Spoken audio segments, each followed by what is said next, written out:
আমরা যেইটুকু সময় নিয়ে আসছি সেইটুকু সময় আমাদের আস্তে আস্তে আস্তে আস্তে অতিবাহিত হয়ে যাচ্ছে। আমাদের এখন ভাটার টানে চলে আসছি। ওই জন্য বলছে ধর্ম করার বয়স কত? ধর্ম করার বয়স এই দেহে যখন জোয়ার আসে তখন হয় ধর্মের বয়স।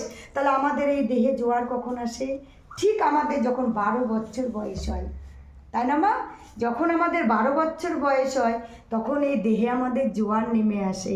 আর ঠিক যখন আমাদের 48 বছর বয়স হয় এই দেহ আমাদের ভাটাতে পরিণত হয়।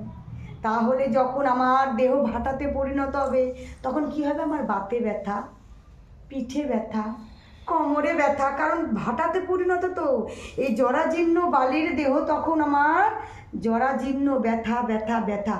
তখন কি আমার ধর্ম হবে? তখন কি আমি তীর্থ ভ্রমণ করতে পারবো? তখন তো হাঁটুর ব্যথা, তখন তো মনে ব্যথা, ছেলে ভাত দেয় না, নাতি দেখতে পারে না, কেউ আমাকে পছন্দ করে না, কৃষ্ণ কথা শুনতে গেলে কোমরের ব্যথায় বসতে পারি না, তখন তো আমার ভাটা। তাহলে আমাকে কৃষ্ণর নাম কখন করতে হবে? যখন দেহে আমার জোয়ার থাকবে তখনই কৃষ্ণ নাম করতে হবে। কারণ তোমার যখন দেহ চলবে তখনই কৃষ্ণ তোমার সাথে হবে। আর দেহ না চললে এই বন্ধু বান্ধব পাড়া পড়শি কেউ সাথ দেবে না। এমনকি যে আমার সঙ্গের সাথী, যাকে আমি বউ করে বাড়িতে নিয়ে আসি আর কি বলি, আজকে থেকে তুমি আমার জনম জনমের সাথী।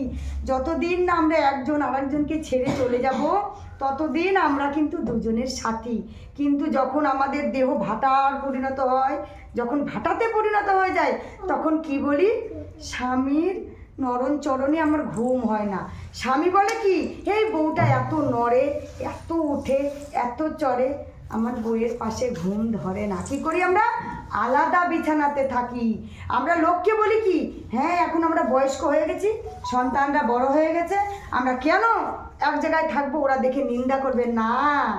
আমার ধর্ম তাই বলে নাই, শাস্ত্রে বলেছে তোমরা যখন শিশু থাকবা তখন তোমাদের একজন আচ্ছাদনের দরকার।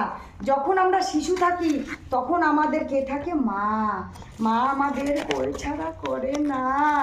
সে মায়ের শোয়ার জায়গা না থাক, মা সন্তানকে ঠিক নরম জায়গায় শোয়ায়।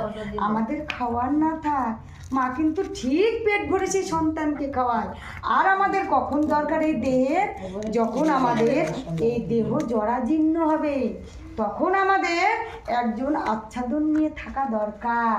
কারণ একে অপরকে দেখে রাখা দরকার। আজ আমার এই দেহটা পান পাখি যদি বেরোয় যায়